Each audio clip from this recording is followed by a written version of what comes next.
to the Cambridge Dictionary, a pattern is any regularly repeated arrangement, especially a design made from repeated lines, shapes, or colours on a surface. Patterns are important within classrooms as students learn to identify and create increasing and decreasing patterns, to name rules for patterns with words, numbers, symbols, and variables.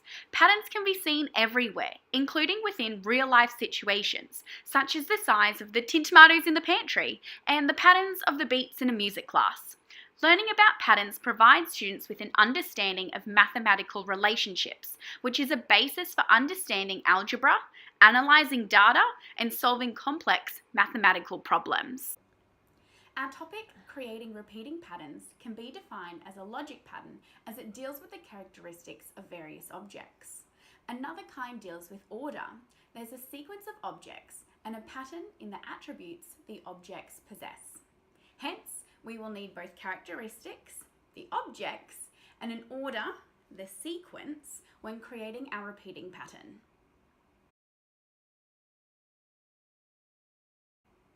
Within the inquiry-based lessons, a variety of pedagogical strategies and approaches may be used to achieve the best results across the class alongside differentiation strategies.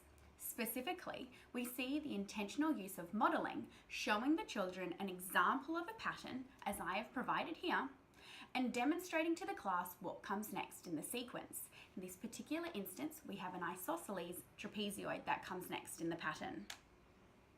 Extending on this, we would use the gradual release of responsibility model, or GRR model, to gradually allow the students to go from following the teacher to a guided instruction, whereby the teacher and students work together to complete provided examples of patterns.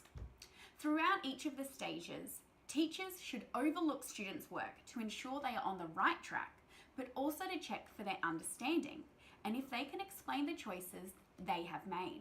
Moreover, linking to the collaborative phase of the GRR model, students may work in small groups of short sequences to complete what comes next.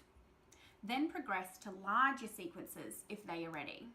Gradually, students will become confident with these repeating patterns and will be able to work independently to either complete the next object and/or create their own patterns. No two children with dyslexia are the same, but for many of them, identifying patterns at a young age can be tricky. A fantastic way for children to visually compare a pattern and identify a sequence is using a physical item. Showing a child a pattern printed on a piece of paper and asking them to continue the sequence may be easy for those who do not have dyslexia, but for those who do, this is not always a simple task. Therefore, providing physical objects and materials, such as pattern blocks, to represent and demonstrate patterns and having hands-on inquiry experiences can help a child with dyslexia flourish and retain the knowledge and understanding of the concept far quicker and easier. Moreover, showing a physical pattern is implemented for those with dyslexia. This strategy may be helpful for all students and also links with the curriculum to show patterns using objects and materials as well as real-life patterns. Homework tasks may be given to students for diagnostic assessment, or if a teacher aid is available, may be able to sit down one-on-one with a child using 3D objects and ask for a child to either verbally respond to the sequence or physically place the next object in the sequence. A test in class may also be a means of assessment, with the teacher holding the objects in a short sequence and the children either writing or drawing their answer. Having discussed a variety of strategies, could you see yourself implementing some of these strategies within your classroom? Are there any other pedagogies or strategies that may also support dyslexic children as well as the entire class? Thank you for listening. I hope this has provided some insight into how to best teach repeating patterns to your children and also allow for critical thinking in your pedagogical practices.